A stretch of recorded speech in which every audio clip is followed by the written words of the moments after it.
Alamin wassalatu wassalamu ala asyrafil anbiya wal mursalin sayyidina wa habibina wa syafi'ina wa maulana Muhammadin wa ala alihi wa sahbihi wa sallim ajma'in.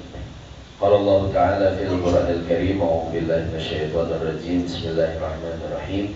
Subhanaka la ilma lana illa ma 'allamtana innaka antal alimul hakim. Shadaqallahul azim. Yang saya hormati dan yang saya muliakan hadirin sekalian, bapak-bapak jamaah salat zuhur yang dirahmati Allah Subhanahu wa taala. Alhamdulillah dalam kesempatan siang hari ini, hari Selasa tanggal 4 Rabiul Awal 1435 Hijriah, kita sudah berada di bulan Rabiul Awal, bulan kelahiran Nabi sallallahu alaihi wasallam, di mana kaum muslimin ramai memperingati hari kelahiran beliau. Di antara niat baiknya adalah ingin mengenang sejarah kehidupan perjuangan Rasulullah SAW.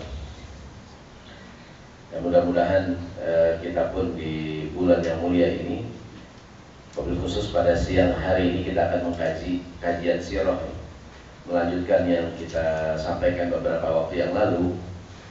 Siang hari ini kajian sirah kita sampai pada bab peristiwa Amul Husni, tahun duka cita. Tahun duka cita, kenapa dikasih nama tahun duka cita? Karena pada tahun ini tepatnya adalah tahun Al-Ashir bin Bi'athatihi sallallahu alaihi wasallam, tahun ke-10 dari kenabian beliau sallallahu alaihi wasallam. Jadi 10 tahun menjadi nabi, ada peristiwa tahun duka cita, di mana pada tahun ini tuwfiyat fihi zaujatuhu Khadijah, meninggallah istri beliau yang tercinta yaitu Khadijah, dan juga pamannya Abu Thalib, yang mana jarak antara keduanya, wafatnya Khadijah meninggal duluan, disusul oleh pamannya, jaraknya hanya 1 bulan 5 hari. Yang mana keduanya menderita sakit gara-gara peristiwa sebelumnya. Ada bab al-hisar al-iqtisadi, ada peristiwa pemboikotan ekonomi. Kan kita bahas pada pertemuan yang lalu, ketika Rasulullah SAW berdakwah, diberikan tawaran-tawaran yang menggiurkan, dan beliau menolak karena tidak bisa dengan cara baik-baik. Maka kafir Quraisy melakukan pemboikotan ekonomi. Tidak boleh ada yang bertransaksi dengan keluarga besar Nabi Muhammad dan kaum muslimin. Tidak boleh ada yang jual beli, tidak boleh ada transaksi apapun, akad nikah, tidak ada yang boleh ngasih bantuan selama 3 tahun. Tahun ke-7 sampai tahun ke-10 pemboikotan berakhir dengan kertas perjanjian dimakan rayap, kan gitu ya. Nah, dengan selesainya pemboikotan tahun ke-10 nih, karena diboikot dengan memboikotkan ekonomi, sehingga kaum muslimin sangat menderita pada waktu itu. Di antara akibatnya adalah Khadijah sakit, pamannya juga Abu Thalib sakit juga. Mungkin ada yang nanya, Ustaz, kan Abu Thalib nggak Islam, kok diboikot juga? Waktu itu yang diboikot tidak hanya orang yang beriman, tapi keluarga besar Banu Hashim dan Banu Muthalib, yang Islam dan yang tidak Islam. Karena tidak sedikit juga yang tidak Islam namun mendukung Nabi, minimal membiarkan. Seperti contohnya Abu Thalib, pamannya Nabi. Yang saya ketahui riwayat yang terkuat, Abu Thalib pamannya Nabi yang merupakan ayah dari Ali bin Abi Thalib, beliau wafat dalam keadaan tidak Islam, walaupun ada yang mengatakan dia Islam. Namun setahu saya jumhur ulama mengatakan dia wafat dalam keadaan tidak beriman. Karena ada orang yang menyaksikan, masa ya Abu Thalib tidak Islam? Dia kan membela Nabi, masa tidak Islam? Apalagi kalau dikasih anggota, dia kan ayahnya Ali bin Abi Thalib, gitu kan. Artinya riwayat yang terkuat bahwa Abu Thalib tidak Islam. Sebagaimana orang ragu-ragu apakah ayahnya Nabi Ibrahim tidak Islam. Karena riwayat yang terkuat, Nabi Ibrahim ayahnya kan yang membuat patung kan. Namun ada yang membantah, mengatakan yang bikin patung itu Azar, bukan ayahnya. Azar adalah pamannya. Ini kadang-kadang ada riwayat-riwayat yang memutarbalikan. Intinya bahwa yang terkuat Abu Thalib tidak Islam. Kemudian hadirin rahimahumullah, singkat cerita, setelah diboikot selama 3 tahun, Khadijah meninggal, Abu Thalib juga meninggal dunia, jaraknya hanya 1 bulan 5 hari. Kemudian hadirin rahimakumullah, sebetulnya kalau kita buka buku sejarah, jarang sekali kehidupan pribadi Nabi yang jadi judul tertentu gitu. Apalagi berita pernikahan beliau dengan istrinya. Kecuali kisah pernikahan beliau dengan Khadijah, atau kisah wafatnya Khadijah, atau nanti kisah menikahnya beliau dengan seorang wanita yang bernama Zainab binti Jahash. Ketika dijadikan judul oleh para ulama-ulama, umumnya kalau di buku-buku sirah, buku-buku yang klasik nih, itu jarang menceritakan tentang kisah pernikahan Rasulullah karena itu perkara yang sangat pribadi gitu. Ketika pun dijelaskan yang terkait dengan peristiwa dakwah Islam, kayak menikah dengan Khadijah meninggal, ketika menikah dengan Zainab. Siapakah Zainab? Zainab adalah mantan anak angkatnya Nabi. Mungkin pernah saya ceritakan, Rasulullah punya anak angkat namanya Zaid kan, Zaid bin Harisah, dulu dipanggil Zaid bin Muhammad, bercerai dengan istrinya. Kemudian Allah perintahkan Nabi menikah dengan istri, kemudian dengan istri, gimana sih? Anak angkatnya ya, Zaid anaknya nih, dengan mantan istri anak angkatnya, gitu kan?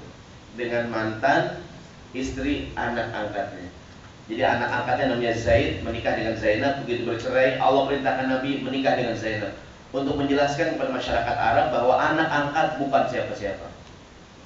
Bahwa kalau ada seorang bapak punya anak laki-laki, anak kandung nih, kemudian anaknya bercerai dengan istrinya, boleh nggak mantan istri anak kandungnya nikah sama bapaknya? Boleh nggak dia? Nggak boleh, karena anak kandung kan, udah neng sama bapaknya neng. Nggak boleh tuh dia. Biarin dah anak bapak bandel, bapaknya ini nggak bandel. Nggak boleh tuh, karena anak kandung. Kalau anak angkat boleh nggak? Boleh. Termasuk kita memelihara anak angkat perempuan, udah gede cakep, boleh nggak dikawinin? Boleh. Paling yang bilang nggak boleh siapa tuh? Istri kita. Enak banget nih. Ya udah takdir, diapain? Nah, jadi ketika pun, karena saya ingin menceritakan hadirin bahwa sebetulnya bukan sesuatu yang harus diungkapkan ke publik perihal rumah tangga kita gitu maksudnya. Termasuk Nabi SAW. Ketika pun diungkapkan terkait dengan peristiwa sejarah gitu. Bahkan dalam Al-Quran, saya pernah dengar ceramah ya dari seorang guru dulu, tidak ada nama seorang perempuan pun yang disebutkan dalam Al-Quran kecuali Maryam. Hawa istri Adam nggak ada namanya di Quran. Istri Nabi yang sekian orang nggak ada namanya di Quran. Wanita istrinya Fir'aun tidak ada disebutkan dalam Al-Quran. Yang disebutkan hanyalah perempuan yang bernama Maryam. Itu pun karena ada keajaiban pada Maryam gitu. Saya pernah dengar ceramah, karena perempuan bukan untuk ditonjol-tonjolkan gitu. Bukan untuk dan tonjol. Udah nggak usah tonjolin lah, pokoknya nggak penting gitu. Artinya dia bukan, kecuali nanti terkait dengan dakwah, maka diceritakanlah pernikahan dengan Khadijah meninggal, menikah dengan Zainab binti Jahash, dan beberapa peristiwa lain yang terkait dengan istri beliau. Namun selebihnya adalah urusan rumah tangga yang tidak perlu diekspos ke publik gitu. Mudah-mudahan para pemimpin kita juga begitu. Artinya perkara rumah tangga yang nggak terlalu penting nggak usah diekspos ke mana-mana, kecuali mungkin terkait dengan hal-hal yang mungkin jadi masalah di belakangan hari. Kemudian ketika Abu Thalib dan Khadijah radhiyallahu anha meninggal, kenapa Nabi sebut sebagai tahun duka cita? Ada yang menyangka disebut dengan istilah tahun duka cita semata-mata karena meninggal dua orang tadi. Oh bukan. Begitu meninggal karena selama ini Khadijah yang membantu dakwah Nabi, Abu Thalib yang membackup dakwah beliau. Ketika keduanya meninggal, perjuangan dakwah Islam terasa menjadi semakin berat.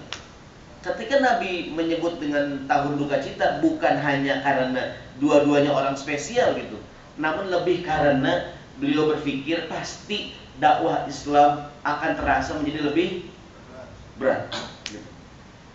Jadi bukan karena alasan pribadi gitu sebenarnya. Mungkin kita bilang ya Allah meninggal istrinya aja langsung dikasih nama tahun duka cita, kan terlalu pribadi kan. Bahwa dikasih nama tahun duka cita bukan hanya karena yang meninggal adalah Khadijah atau Abu Thalib, namun lebih kepada setelah meninggal keduanya, dakwah Islam terutama buat para sahabat menjadi sangat lebih berat dan lebih susah. Bahkan penyiksaan terhadap Nabi, intimidasi, diceritakan dalam riwayat Ibnu Hisham ya. Diceritakan bahwa setelah Rasulullah SAW meninggal, falamma halaka Abu Thalib, ketika Abu Thalib, di sini rujukan saya buku Dr. Muhammad Said Ramadan Al-Buti.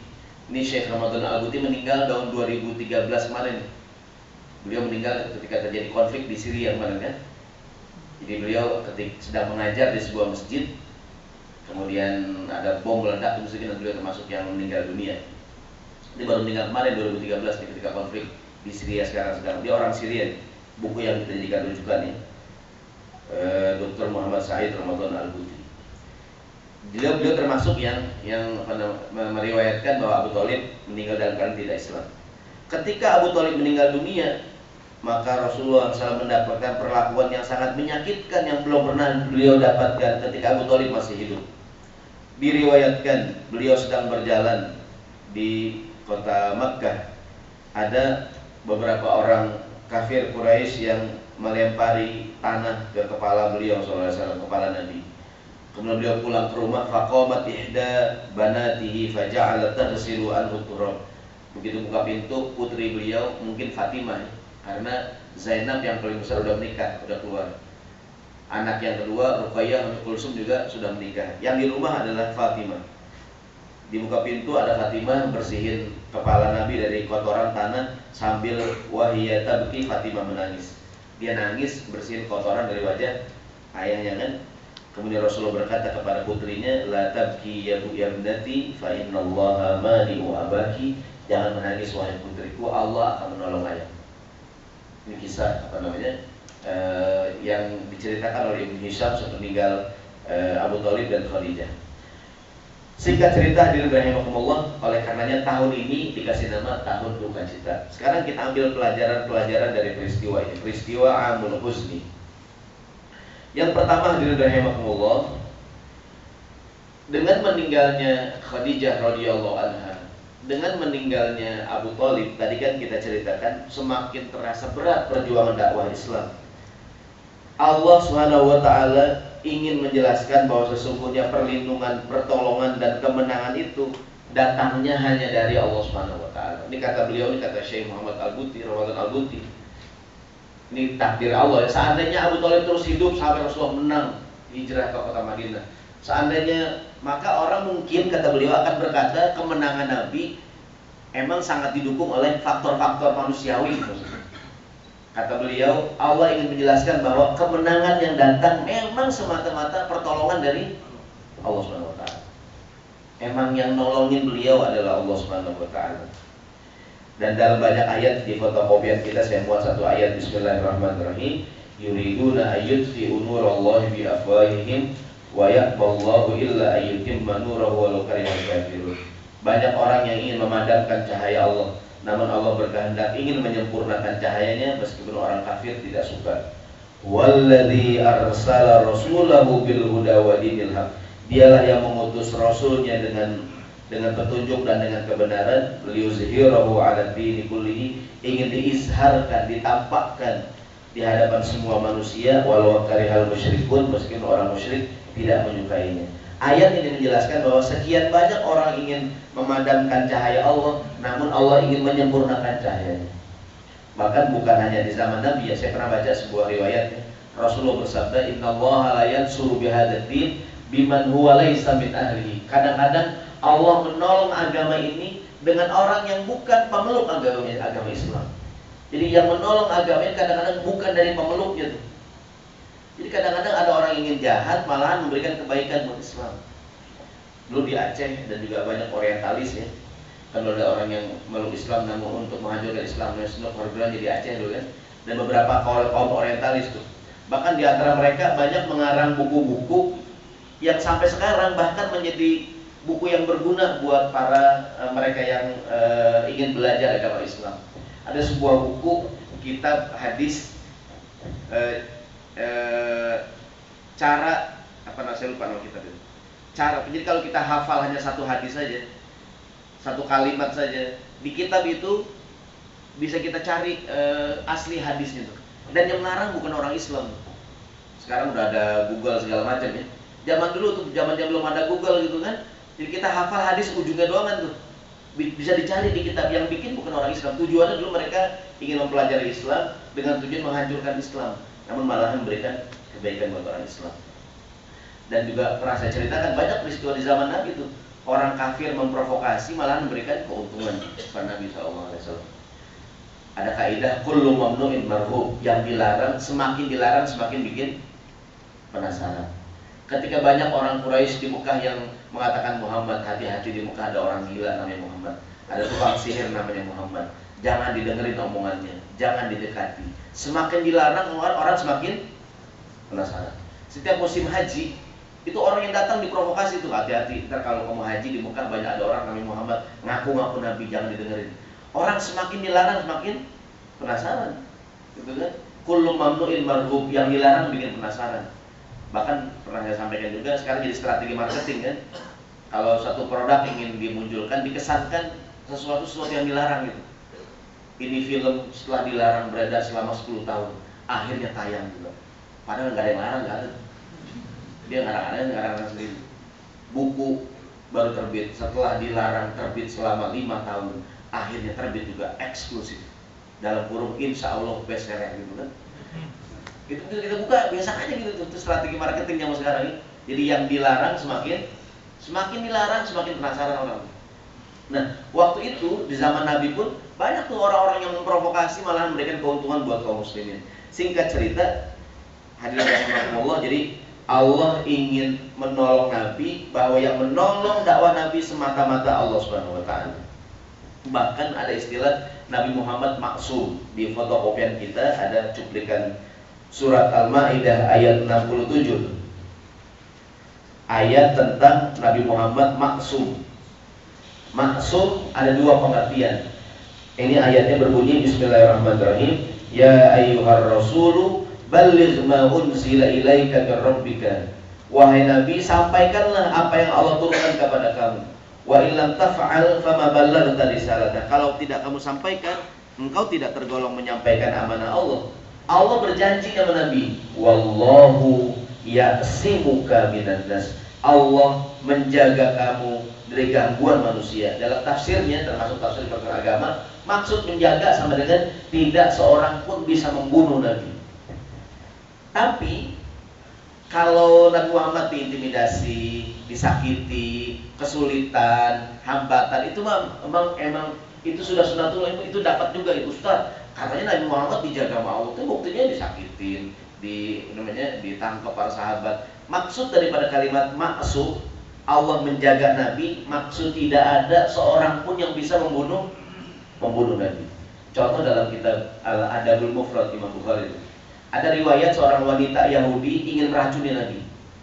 Nabi kasih, dari seorang wanita Yahudi ngasih hadiah kambing yang dibakar. Nanti di antara pelajaran dan cerita ini, boleh menerima hadiah makanan dari orang musyrik, dari ahli kitab. Karena Nabi menerima makanan dari perempuan Yahudi, Nabi makan, ternyata itu makanan sudah diracun tuh. Namun Nabi tidak meninggal dunia. Namun ketahuan ini perempuan, akhirnya dipanggil. Namun dicerita itu Nabi memaafkan perempuan ini. Kalau Imam Bukhari memasukkan cerita tadi dalam bab Rasulullah orangnya pemaaf. Pernah ada perempuan Yahudi ngasih makanan, ternyata udah diracun.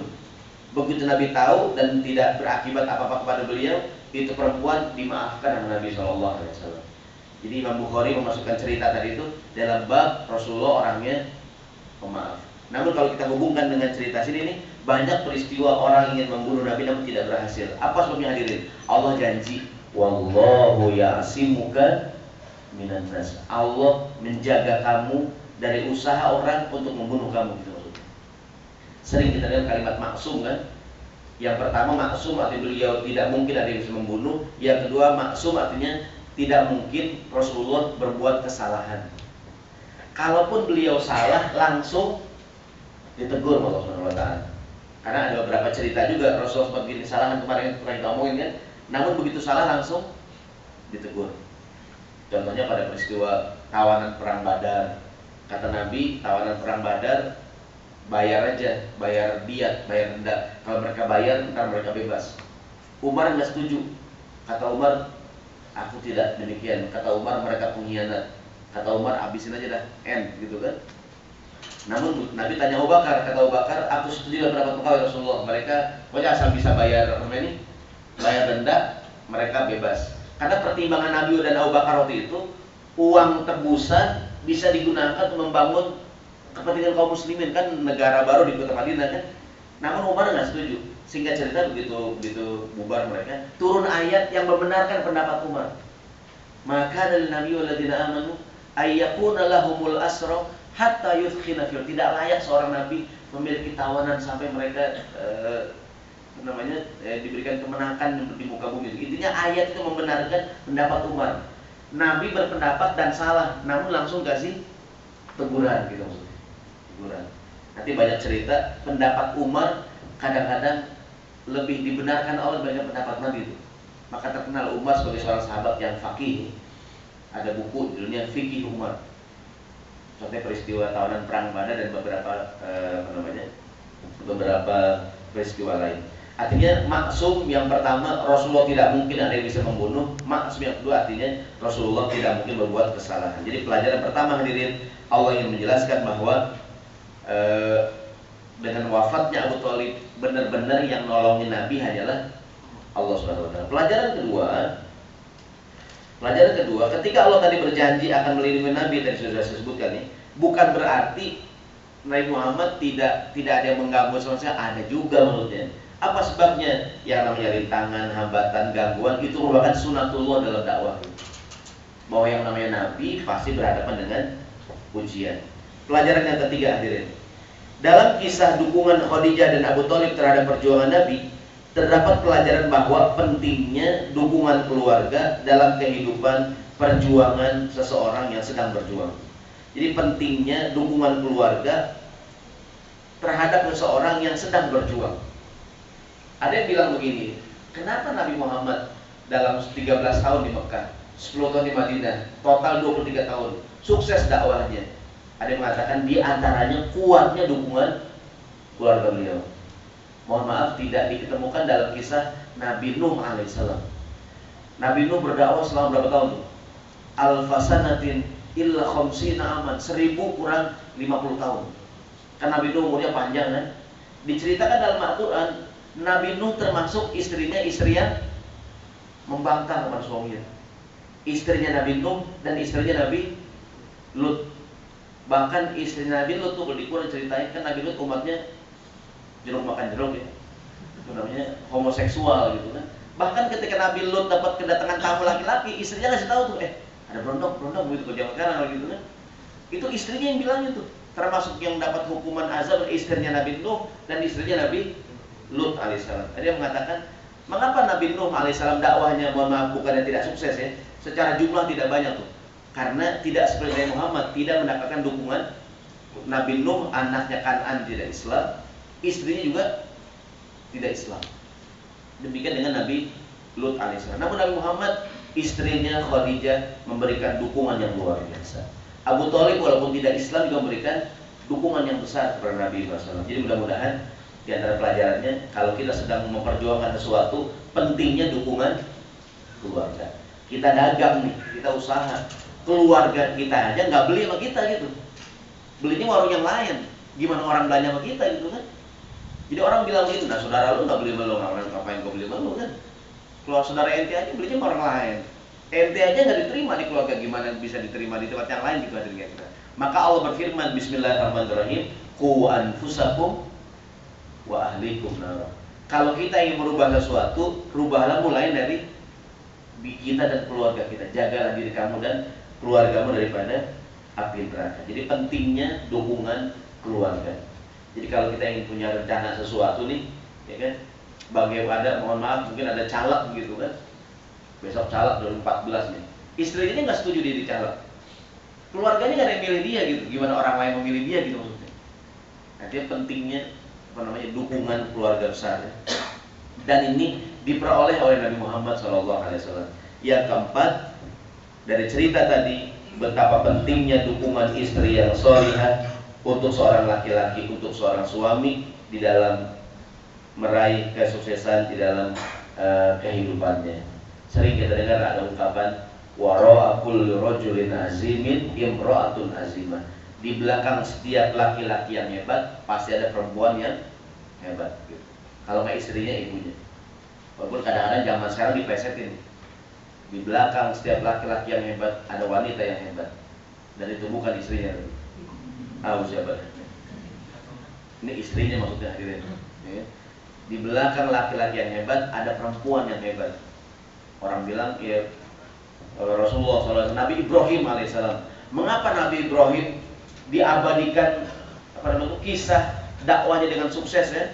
Nabi Ibrahim mendapatkan dukungan dari istrinya, baik dari Hajar maupun dari Sarah gitu kan, sehingga dia mengorbankan Ismail di dan cerita Nabi Ibrahim tadi ya, itu jadi ketika kita berbicara mengenai pengorbanan Nabi Ibrahim, orang kadang lupa tentang pengorbanan istrinya tuh, Hajar dan Sarah. Hajar dia rela ya, diajak Nabi Ibrahim dari Syam ke kota Mekah panas-panas, ditinggal tuh. Coba kalau bukan istri yang solehah itu, yang benar aja bang, nggak salah nih bang, untung istrinya solehah ya, ya. Coba kalau istri jam sekarang, bukan abang di sini bang, saya pulang bang gitu ya. Ya, tapi pentingnya dukungan istri yang soleh terhadap perjuangan suaminya. Mudah-mudahan yang hadir di sini istrinya soleh semua, amin. Solehah ya, bukan soleh ya, solehah. Kalau soleh tidak makan dulu.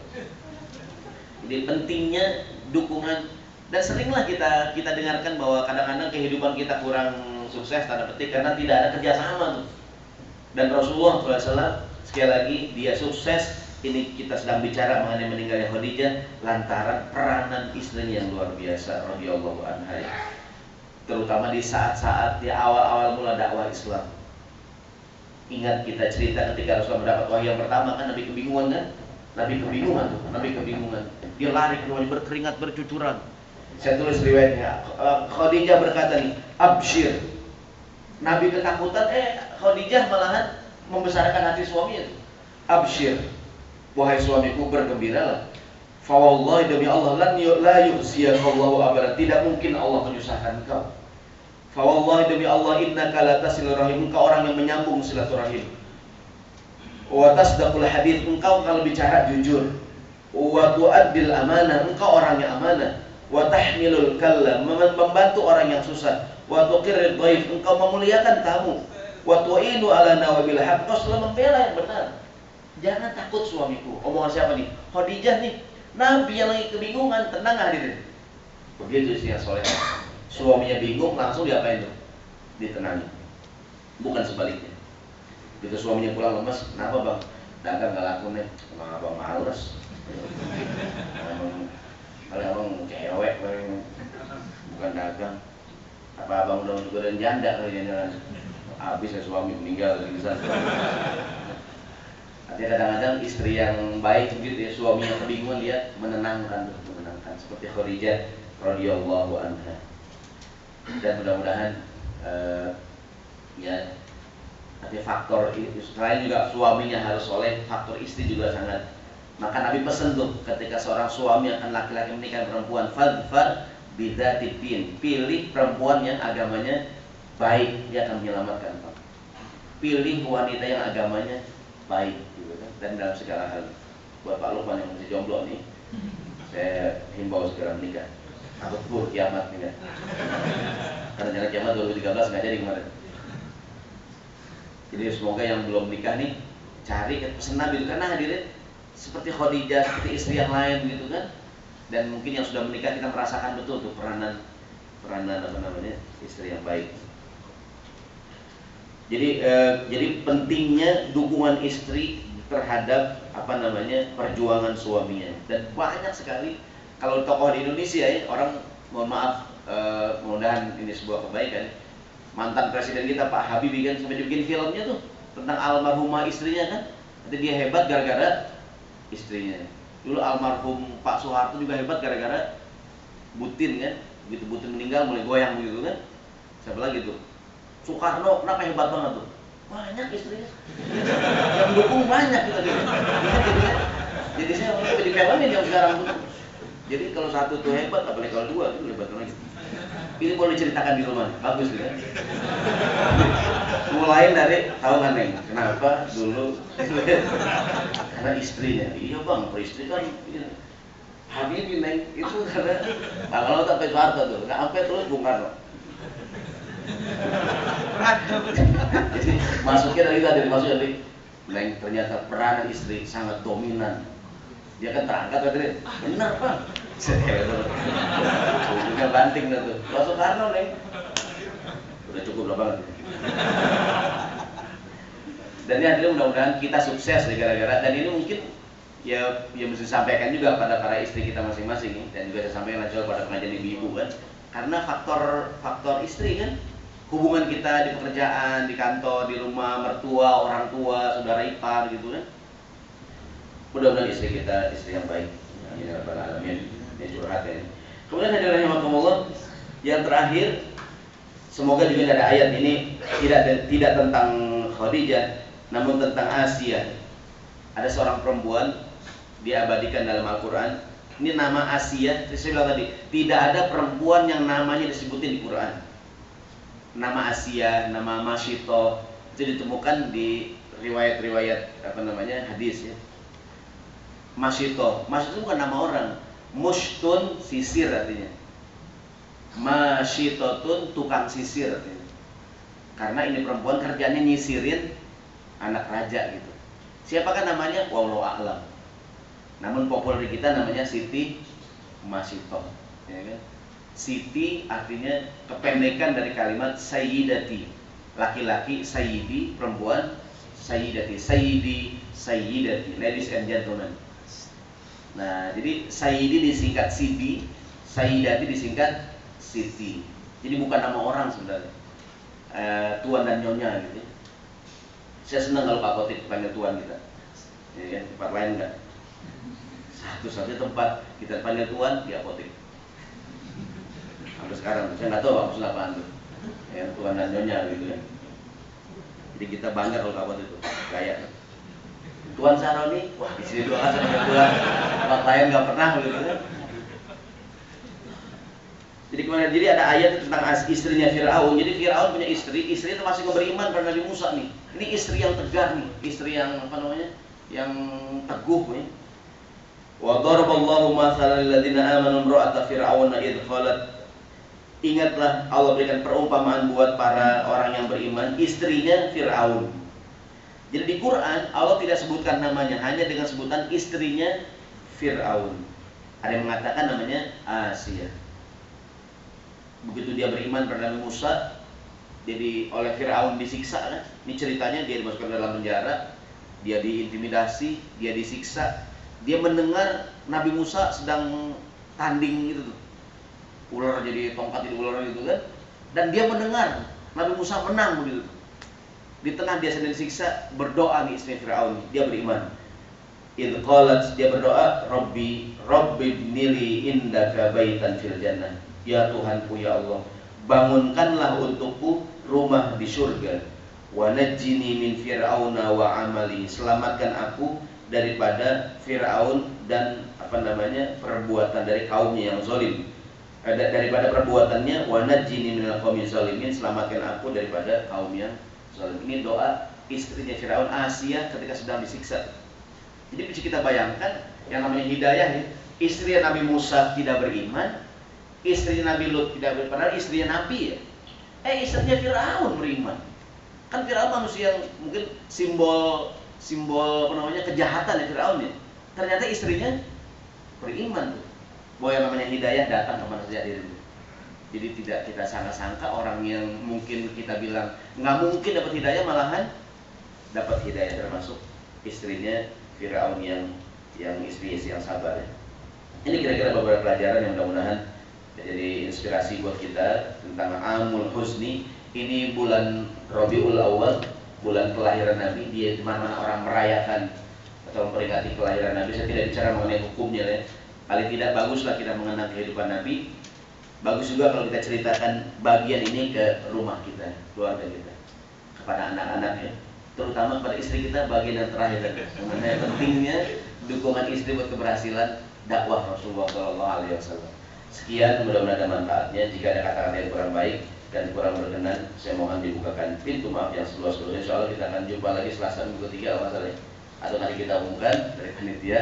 Sekian dari saya, subhanakallahumma bihamdika asyhadu an la ilaha illa anta astaghfiruka wa atubu ilaik. Mohon maaf. Assalamualaikum warahmatullahi wabarakatuh.